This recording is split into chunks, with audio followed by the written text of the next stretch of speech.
Today I am here with Dr. Mike Rowe, professor at the University of Liverpool in the School of Management.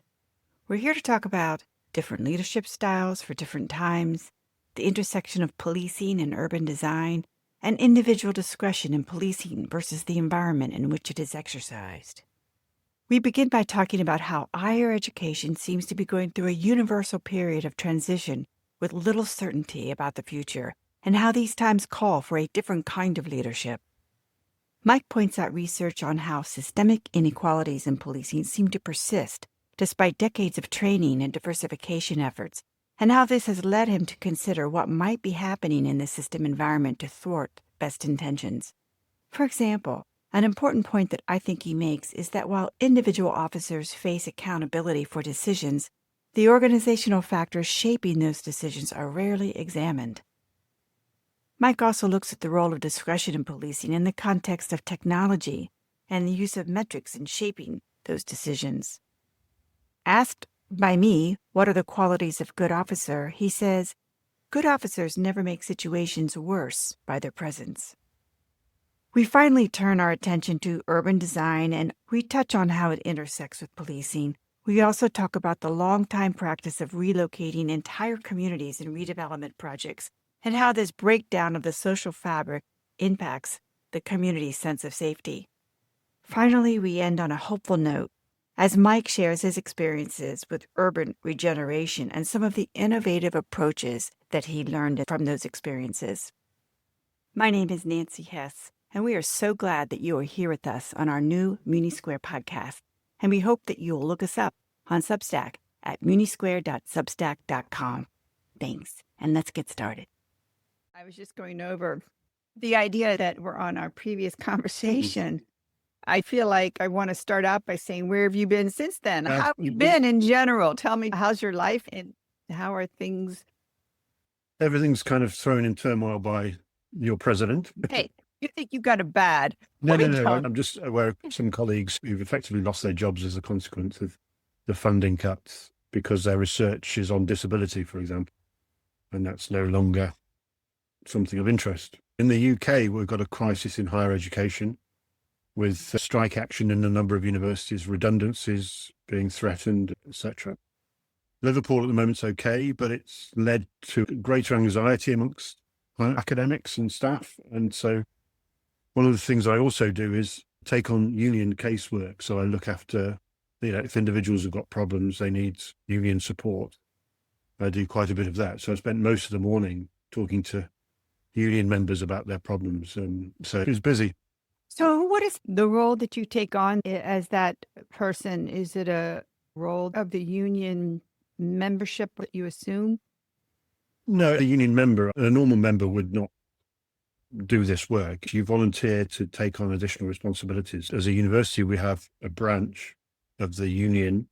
So people step forward to be the president, the treasurer, etc., various roles on the committee.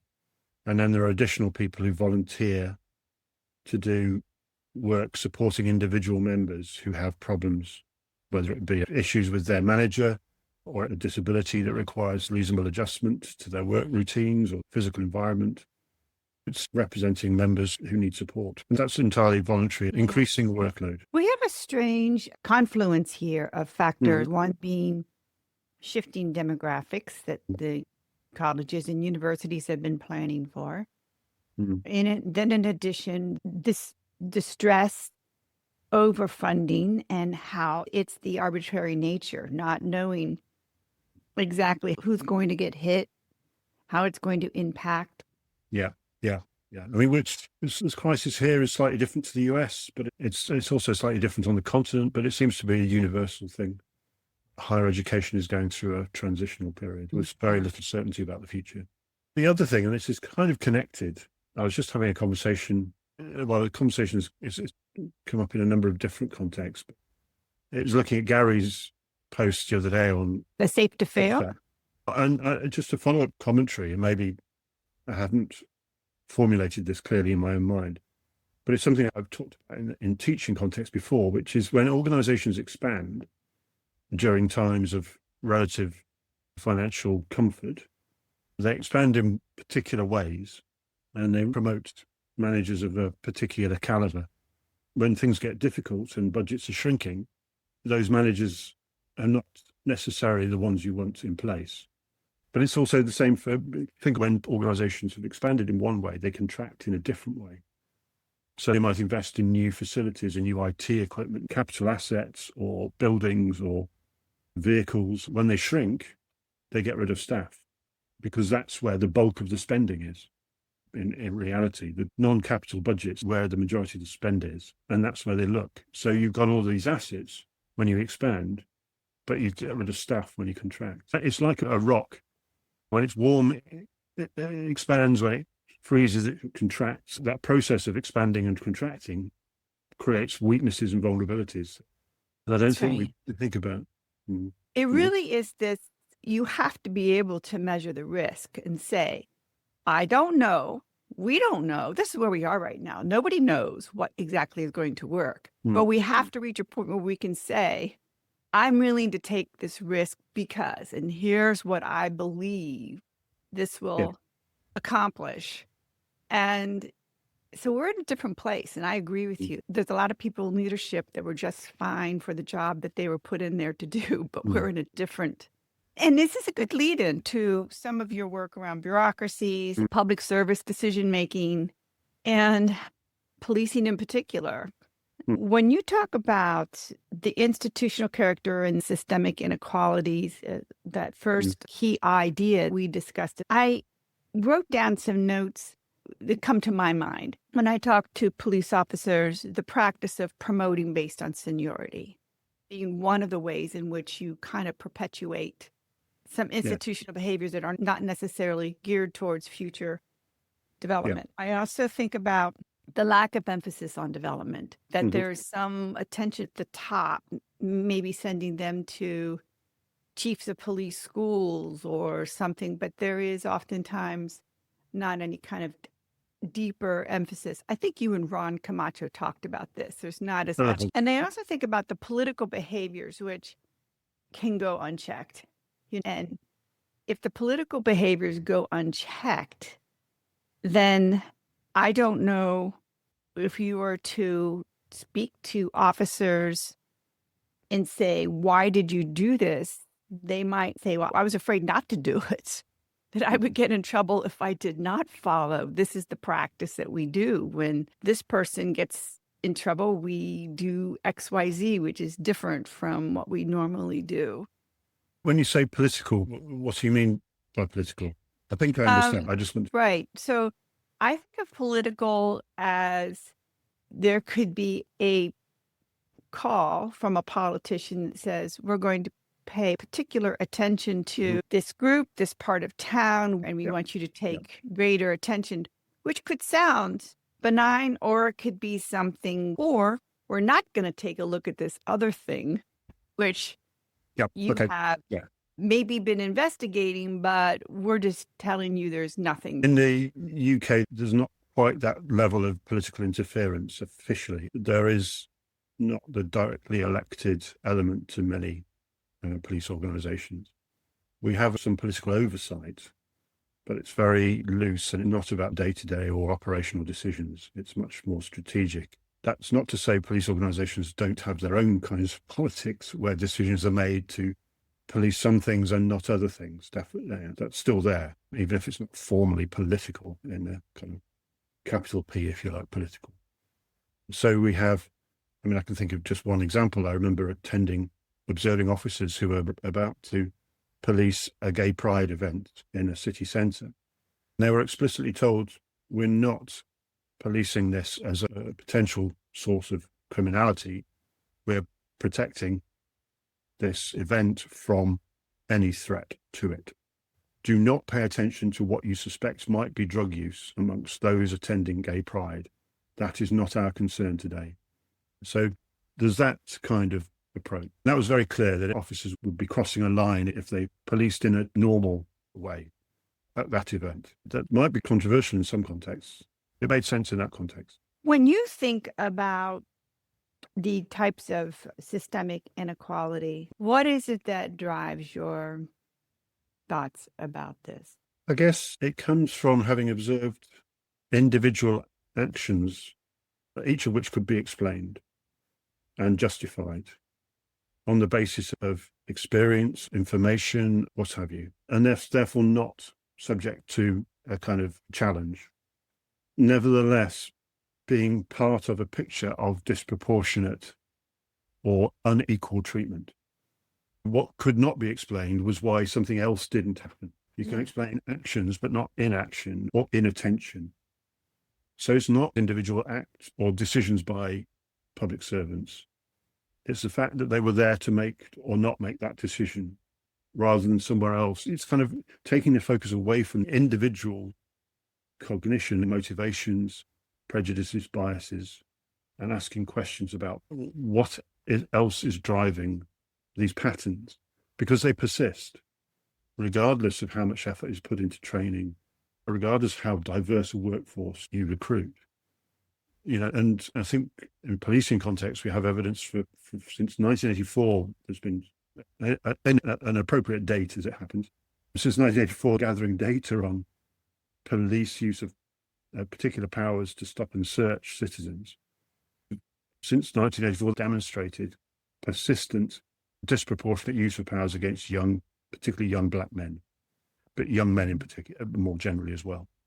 So despite the attention, despite efforts to make changes, this based on an assumption that it's about individual officers, it persists 40 years on. Yeah. Same inequality.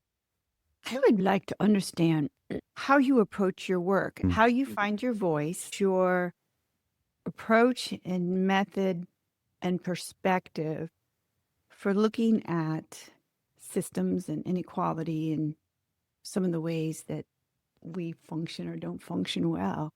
Partly it comes from my past experience. I was, if you like, and I'll use Lipsky's phrase, a street-level bureaucrat. I was in social security in the UK when they were going from paper-based systems through the early stages of computerization. That experience informed a lot of my thinking because it was clear that staff were struggling to make sensible decisions using the new computer systems. They were having to work around the computer system to get the right outcomes. So they were using lots of discretion all the time, and it made very clear how much their judgments had mattered before the computers came in and how much judgment there remained after the computers arrived. So it's that kind of observation that I think is important. So when I then started observing police officers, it was over a period of 6 years in 3 different police organizations. What was interesting was, yes, I'm observing individual officers, but I'm seeing those officers dealing with similar kinds of incidents, cases, etc., in different organizational settings over 6 years. Through that, you understand what leads to different outcomes, what different decisions in those settings. One organization has a computer system that forces officers to record particular decisions in particular ways. And that makes them think about how they're going to have to justify their actions in the future. Another organization, if you arrest somebody, that's the end of your involvement in the case. So it's simpler to arrest somebody than to deal sensibly and in detail with the case because you're passing it on to somebody else. Yeah. So just the structure and processes become clearer because you observe it over time and in different organizations. Another example, the introduction of body-worn cameras in one organization and how that affected officer conduct as they began to get used to it and actually began to use the cameras in different ways. So it's over time and in different organizations. I think that key thing is a moment of change observed in 3 places reveals what is distinct about the 3 places, but also what was distinct about what was there before and what the change did. Yeah. And that gets away from the individual. The individual's there still, but that individual is making sense of all of this.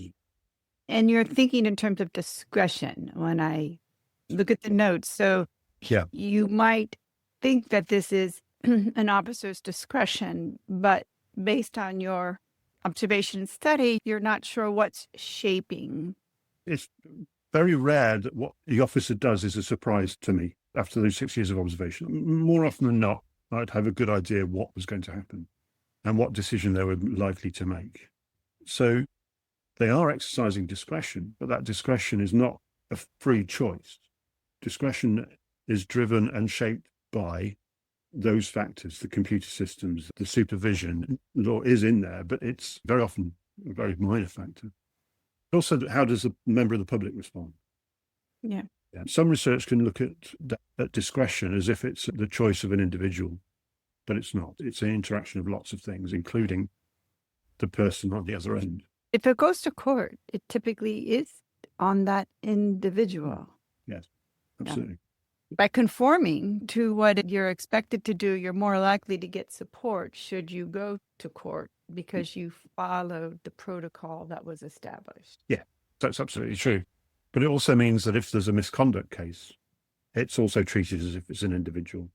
So if there's a complaint against an officer for their use of a particular power, if you stop and search somebody in the UK context, so kind of stop and frisk in the US, well, or if you arrest somebody and use handcuffs, that can be deemed inappropriate or excessive use of force and might be the subject of a complaint. The officer's behavior is shaped by things other than their individual choices, but it's treated in a misconduct case or a complaint as an individual officer's own decision and solely their decision. And that's unjust. Yeah. I would like to revisit an earlier discussion with you that would help to reestablish just how it was that you came to be embedded in a way close enough to these decision-making scenarios. Can you tell us a little bit about those relationships that enabled you to have conversations and observe closely? So we were approached by a police organization looking at statistics showing that there is this persistent, over 40 years, disproportionate use of police powers against young black men. They'd tried everything they could think of and wanted to have another look at it, wanted another set of eyes on it. So they approached me and I proposed to do this study to observe officers, because for me, drawing upon my own personal experience, the question wasn't just why does an officer do X? It's also a question of why that officer not do any of the other things. If we focus also on just that one decision to do X, we're taking it context, the role that they perform. So actually, most officers don't use this power, this authority to stop and search people, for example. Most of them use it very rarely. So the question is, why do they use it when they do use it? Rather than, can each individual decision be justified? We need to see how it fits into their understanding of their role and of what they're doing most of the rest of the time. Yeah. That's why I wanted to be with officers doing their job as they understood it. Would you go back to an earlier time in your life and share something about your first contact with police? Would you describe yourself as open or perhaps cynical, or were there some origin stories that formed your curiosity? To be honest, I had no interest in the police before. My encounters with the police had been as a student on demonstrations. Back in the 1980s, I'd had some encounters with the police at the margins of that, but nothing that particularly jaundiced me against them. I hadn't engaged in any policing research before I was approached to do this. I'd done work on discretion and decision-making and street-level bureaucracy, but not with police officers. I came with an open mind. I tried not to assume things that I understood from fairly common political debates about police authority, racism, etc. I tried to put that all aside as far as I was able. Look at those officers as fairly as I could.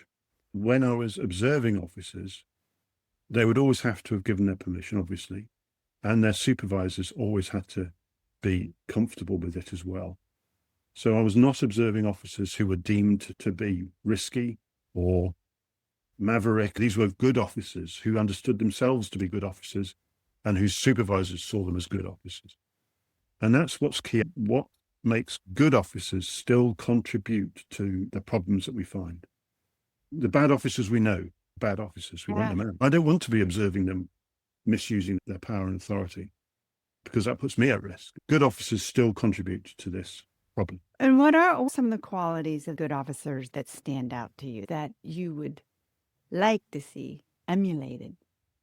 I think there's quite a mix in there. I think there's some work from the 1970s by William K. Muir on police as he calls them street corner politicians.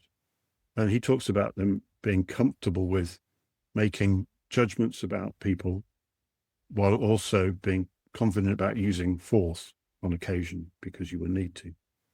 I think that's part of the answer. But for me, the good officers I observed never made a situation worse by their presence.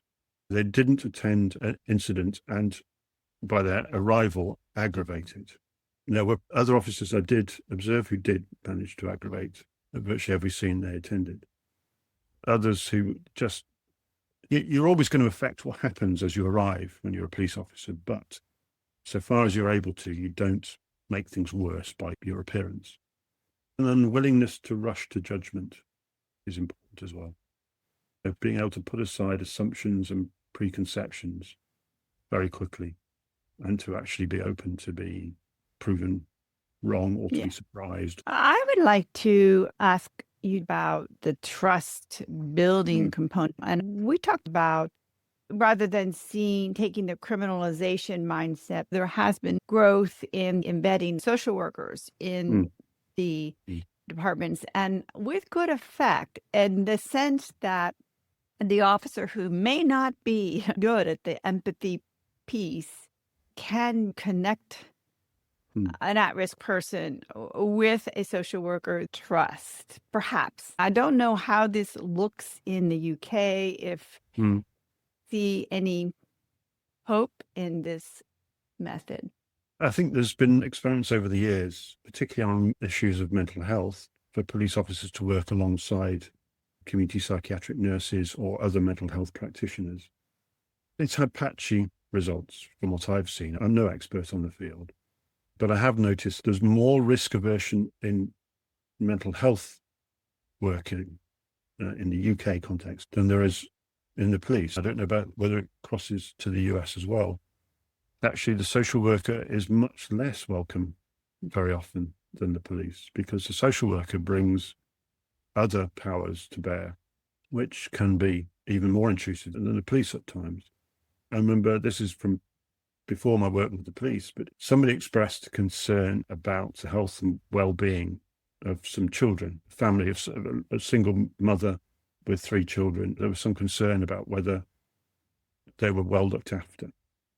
Somebody raised the question, well, why haven't you raised your concerns with social services? And it said, because as soon as social services get involved, you're on a path you have no control over. Yes.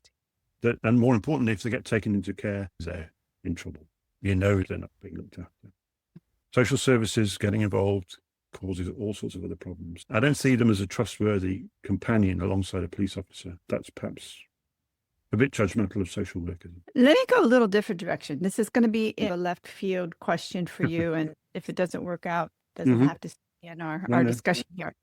But more recently, I've had these interesting, both in reading, and now I have 2 people lined up to do some Muni Square conversations with me that are in urban design. I was reading about the work done in Rio de Janeiro.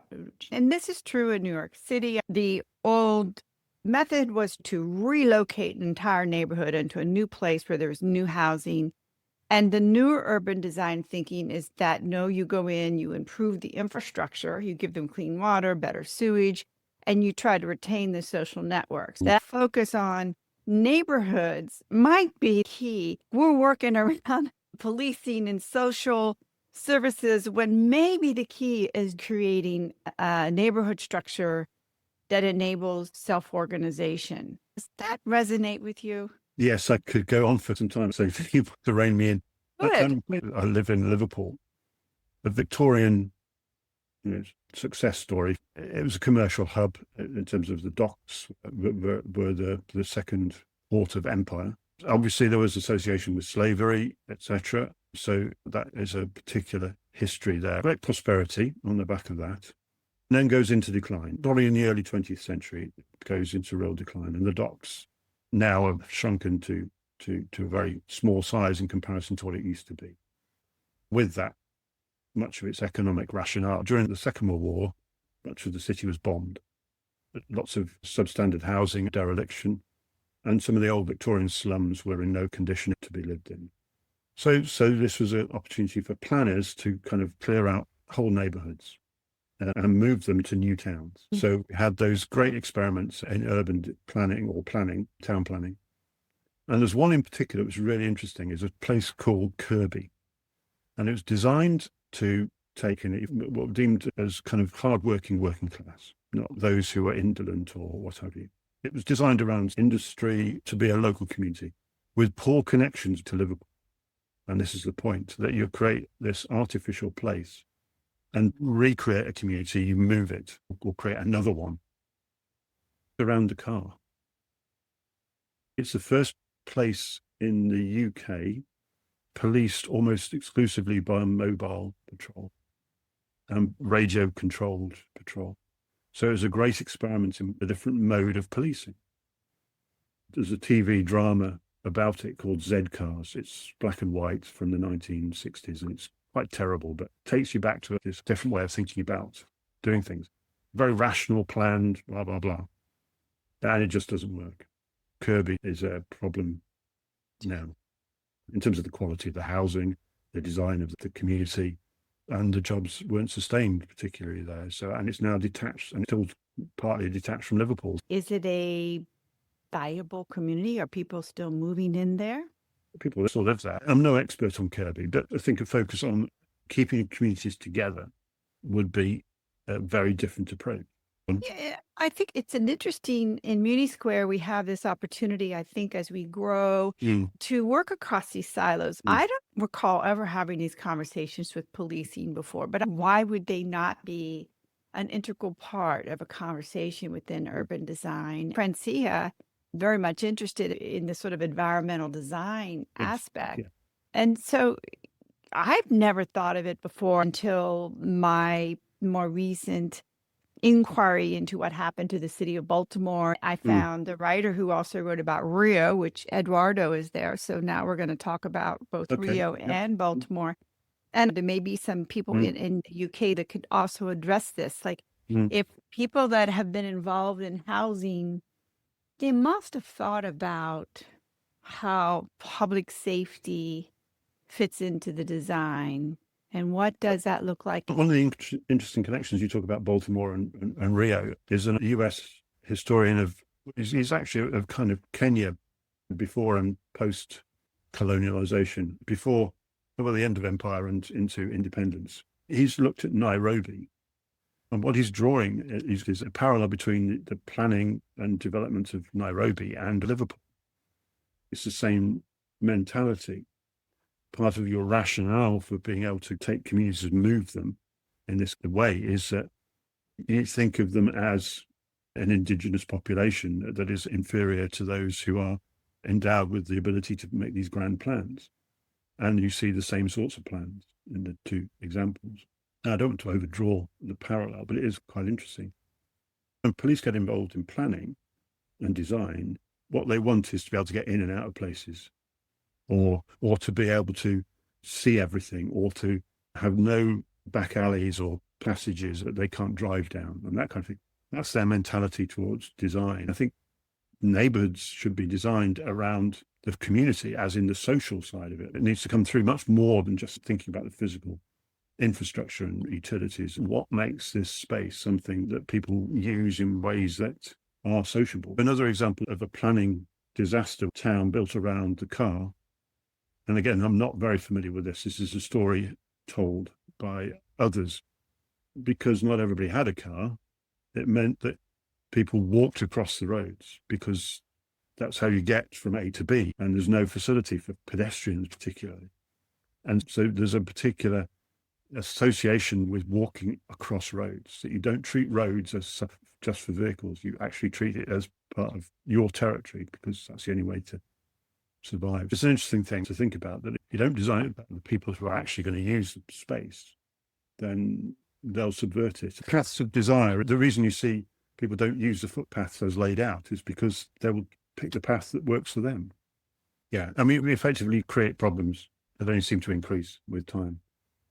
So yeah, planning is interesting because it brings together all of the different services in ways that other disciplines don't. It's interesting to bring together people from different fields and perspectives. I really want to, in 2025, begin bringing in some elected officials. I think it's time. I really think we need their voices because they have the ability to influence in ways that our great ideas don't always get broadcast.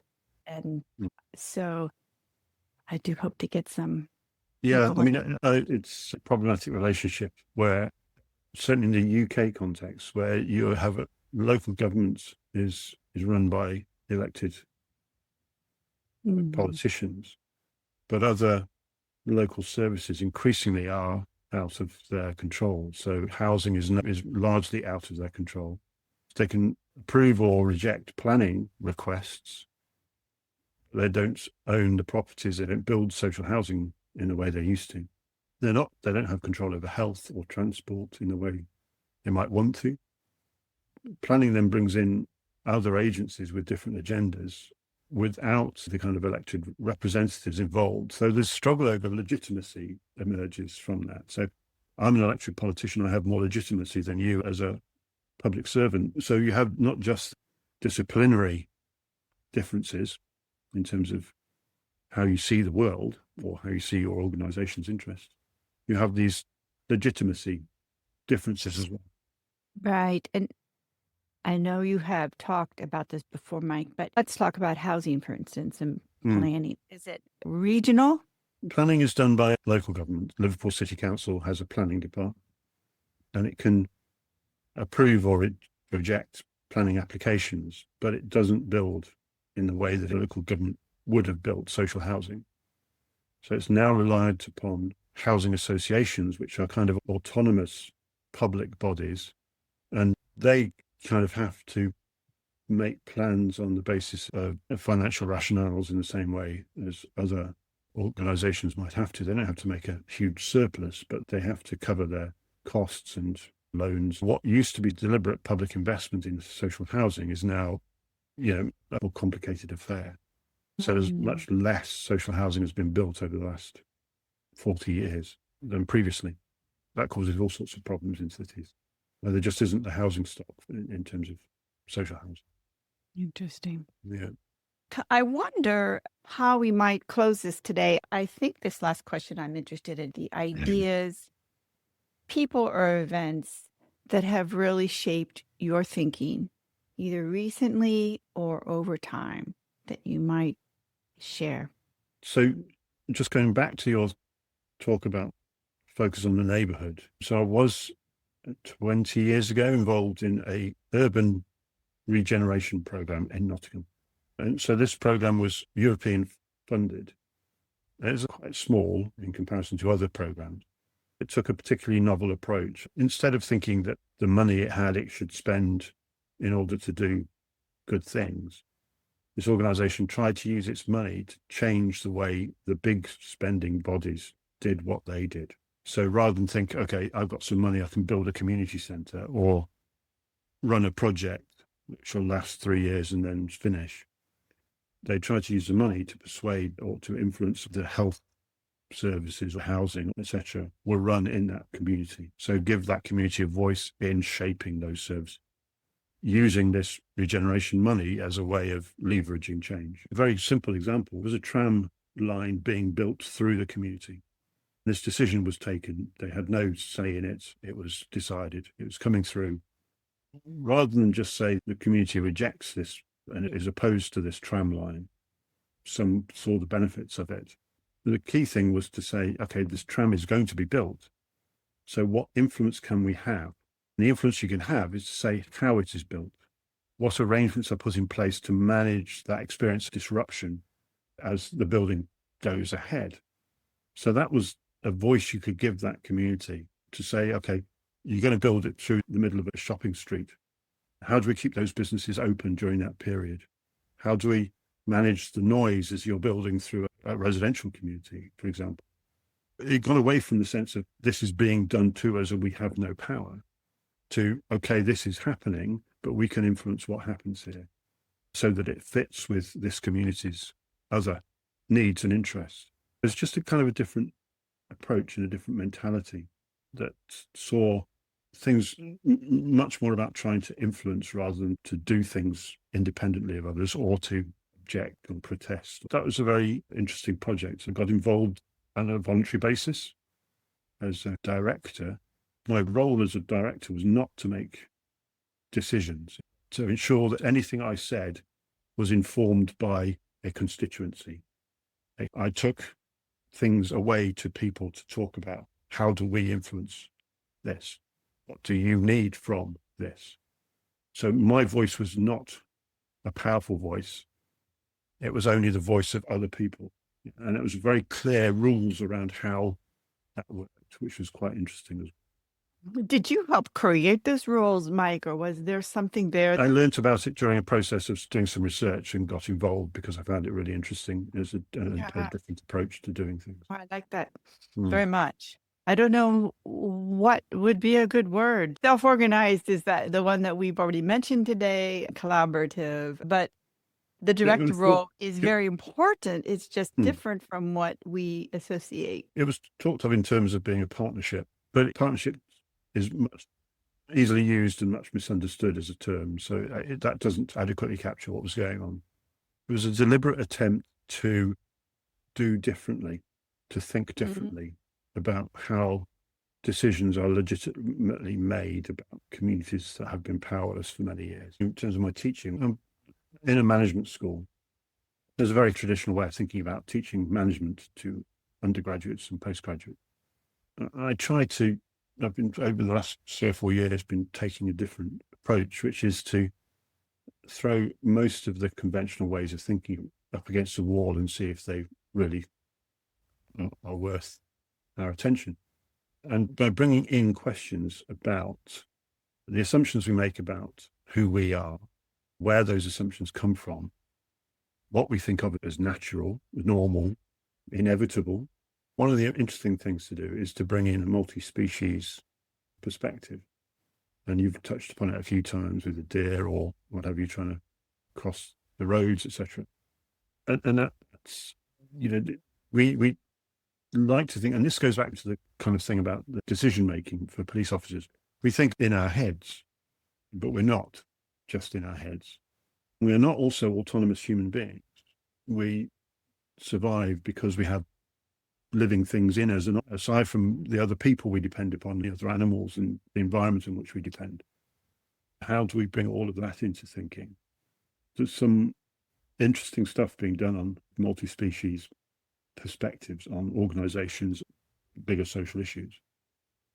That might also be a way of thinking about things differently. Thank you very much, Mike, for taking the time. I've really enjoyed catching up and thank you. Take care. I'll see you. Bye-bye.